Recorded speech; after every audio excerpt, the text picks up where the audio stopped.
इस वीडियो को लाइक करें, हमारे चैनल को सब्सक्राइब कर बेल आइकन ज़रूर प्रेस करें। हेलो दोस्तों, आप सभी का हमारे चैनल स्टडी रूप एजुकेशन में स्वागत है। आज के इस वीडियो में हम सिंधु घाटी सभ्यता के बारे में पढ़ेंगे और साथ ही जानेंगे कि इसका नामकरण किस प्रकार हुआ है और इसके अंतर्गत आने वाले कौन कौन से क्षेत्र हैं और उनकी विशेषताएँ क्या हैं। तो चलिए स्टार्ट करते हैं। सबसे पहले हम देखते हैं कि सिंधु घाटी सभ्यता किसे कहा जाता है। सिंधु घाटी सभ्यता भारत के गुजरात, राजस्थान, हरियाणा और पाकिस्तान के कुछ क्षेत्रों को मिलाकर एक ऐसा क्षेत्र है जहां पर प्राचीन सभ्यता के अवशेष मिले हैं। इसकी सर्वप्रथम खोज चार्ल्स मेमन के द्वारा 1862 में की गई थी। भारतीय पुरातत्व सर्वेक्षण विज्ञान के जन्मदाता के रूप में अलेक्जेंडर कनिंघम के द्वारा इन सभी कार्यों को संपादित किया गया। 1921 में जॉन मार्शल के द्वारा सर्वप्रथम खनन का कार्य किया गया। अगला हम देखते हैं कि इसका नामकरण किस आधार पर रखा गया है। तो प्रथम स्थान सन 1921 में हड़प्पा नामक स्थान पर खुदाई प्रारंभ की गई, जिसके कारण इस सभ्यता को हड़प्पा सभ्यता के नाम से पुकारा गया। वहीं आरंभिक खनन का कार्य सिंधु नदी के आसपास हुआ, इस कारण इस सभ्यता को सिंधु घाटी सभ्यता के नाम से भी जाना जाता है। इसे हड़प्पा सभ्यता और साथ ही साथ सिंधु घाटी सभ्यता के नाम से जाना जाता है। चलिए अगला देखते हैं सिंधु घाटी का विस्तार। सिंधु घाटी सभ्यता का विस्तार अफगानिस्तान का पूर्वी भाग, संपूर्ण पाकिस्तान, भारत के गुजरात, महाराष्ट्र, राजस्थान, हरियाणा, उत्तर प्रदेश और जम्मू कश्मीर क्षेत्र में है। इसका विस्तार अगर हम भारत में देखें तो भारत का इसका पूर्वी दिशा आलमगीरपुर उत्तर प्रदेश में है, जबकि पश्चिमी दिशा सुत कोंगेडोर बलूचिस्तान में है। वहीं उत्तरी दिशा मांडा जम्मू कश्मीर और दक्षिण दिशा दौमाबाद महाराष्ट्र में विस्तारित है। अगला हम देखते हैं स्थलों से जुड़े जानकारियाँ। सबसे पहला स्थल है हड़प्पा सभ्यता। खनन का कार्य सर्वप्रथम 1921 में जॉन मार्शल के नेतृत्व में राय बहादुर दयाराम साहनी के द्वारा की गई। यह सभ्यता रावी नदी के तट पर स्थित है और यह मोंटगोमरी जिला पंजाब पाकिस्तान में स्थित है।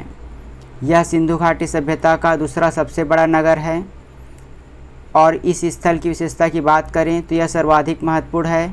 यहाँ पर 12 अन्न धान्य कोठार और साथ ही 2 प्रकार के कब्रिस्तान R37 और H प्रकार के कब्रिस्तान की प्राप्ति हुई है। परीक्षा में इससे सीधे प्रश्न पूछा जाता है कि R37 और H प्रकार का कब्रिस्तान किस स्थान पर प्राप्त हुए हैं, तो वह प्राप्त हुआ हड़प्पा सभ्यता में।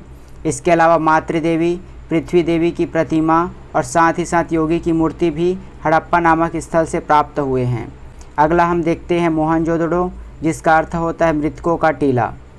इसकी सर्वप्रथम खुदाई सन 1922 में रखालदास बनर्जी के द्वारा की गई थी और यह सिंधु नदी के तट पर जिला लरकाना, सिंध प्रांत, पाकिस्तान में स्थित है और हड़प्पा सभ्यता की राजधानी और सबसे बड़ा नगर यहाँ स्थित है। इसे सिंध का बाग या फिर नखलिस्तान के नाम से भी जाना जाता है। अगला देखते हैं हम यहाँ पर क्या क्या विशेषताएँ हैं। यहाँ पर बृहत स्नानागार, नारी की मूर्ति और साथ ही विशाल स्नानागार भवन, योगी पशुपतिनाथ की मूर्ति यहाँ से प्राप्त हुई है। अगला इससे जुड़े कुछ महत्वपूर्ण तथ्य हैं, जैसे सिंधु घाटी सभ्यता की आकृति त्रिभुजाकार है। मोहनजोदड़ो और हड़प्पा को जुड़वा राजधानी कहा जाता है। अगला स्थल है चन्हुदड़ो, जिसकी खोज सन 1931 में गोपाल मजुमदार के द्वारा की गई थी और यह सिंधु नदी के तट पर सिंध प्रांत पाकिस्तान में स्थित है। इसकी विशेषता की बात करें तो यहाँ पर गुड़िया और मनका निर्माण का कारखाना स्थित है। अगला है लोथल। इसकी खोज रंगनाथ राव के द्वारा सन 1957 में की गई थी और यह भोगवा नदी के तट पर अहमदाबाद गुजरात में स्थित है। यह इस सभ्यता का बंदरगाह नगर था। परीक्षा में यह पूछा जाता है कि निम्नलिखित में से कौन सा बंदरगाह नगर था, तो वह था लोथल।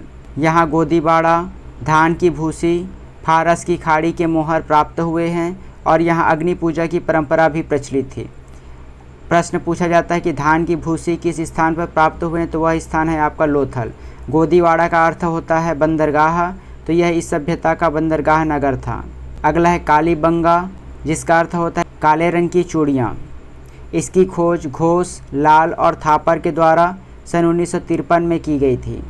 यह राजस्थान के घग्गर नदी के तट पर स्थित है और यहाँ जुते हुए खेत के साक्ष्य, यज्ञ वेदिकाएँ या फिर हवन कुंड प्राप्त हुए हैं। यह भी परीक्षा की दृष्टि से महत्वपूर्ण है कि हवन कुंड की प्राप्ति कालीबंगा नामक स्थान पर हुई है और साथ ही यहाँ खिलौने, गाड़ी के पहिए भी प्राप्त हुए हैं। अगला है बनावली। इसकी खोज सन 1973 में रविंद्र सिंह बिष्ट के द्वारा की गई थी, जिसे शॉर्ट में RS बिष्ट कहा जाता है, और यह हिसार हरियाणा में सरस्वती नदी के तट पर स्थित है। यहाँ पर मिट्टी के खिलौने जो कि हल की आकृति के हैं, यह भी प्रश्न की दृष्टि से महत्वपूर्ण है कि हल की आकृति के खिलौने किस स्थान से प्राप्त हुए हैं, तो वह है आपका बनावली। अगला है रंगपुर। इसकी खोज सन 1953 में रंगनाथ राव के द्वारा की गई थी। यह स्थल भी आपका गुजरात में स्थित है और यहाँ पर चावल धान के साक्ष्य भी प्राप्त हुए हैं। अगला है सूतकोटड़ा, जिसकी खोज जगपति जोशी के द्वारा सन 1964 में की गई थी और यह गुजरात के कच्छ जिला में स्थित है। और इसकी विशेषता की बात करें तो यहाँ पर घोड़े की हड्डियों के अवशेष प्राप्त हुए हैं। अगला है धौलावीरा, जिसका अर्थ होता है सफ़ेद कुआं। इसकी खोज सन 1990 में बिष्ट और जगपति जोशी के द्वारा की गई थी। यह गुजरात के कच्छ जिला में स्थित है और साथ ही इसकी विशेषता की बात करें तो यह नवीनतम स्थल और भारत में स्थित सिंधु सभ्यता का सबसे बड़ा नगर माना जाता है। अगला है रोपड़। इसकी खोज सन 1950 में BP लाल के द्वारा की गई थी और यह पंजाब के सतलुज नदी के तट पर रोपड़ ज़िले में स्थित है। इस कारण इस सभ्यता को रोपड़ सभ्यता कहा जाता है और यहाँ पर कुत्ते का मालिक के साथ दफनाने के साक्ष्य प्राप्त हुए हैं।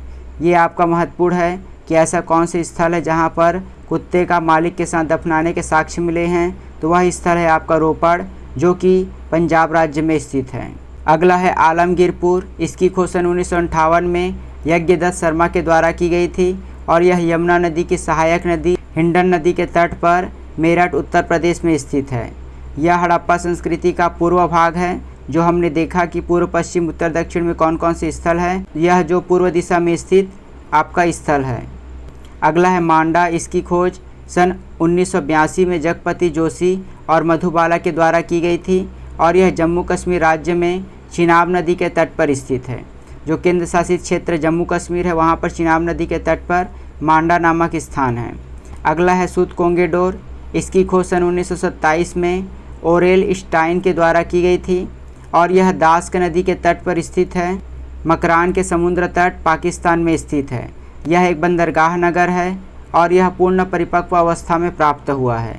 अगला है राखीगढ़ी। इसकी खोज सन 1927 में सूरजभान के द्वारा की गई थी और यह हिसार हरियाणा में घग्गर नदी के तट पर स्थित है और इसके विस्तार के आधार पर यह इस सभ्यता का सबसे बड़ा नगर होने की संभावना है।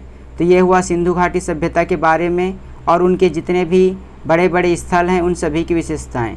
तो आज के लिए बस इतना ही। अगर आपको वीडियो अच्छी लगी होगी तो हमारे चैनल को सब्सक्राइब कर लीजिए और साथ ही नोटिफिकेशन बेल भी ऑन कर दीजिए, ताकि हमारे द्वारा डाली गई सारी वीडियो आप तक पहुँचे सबसे पहले। धन्यवाद।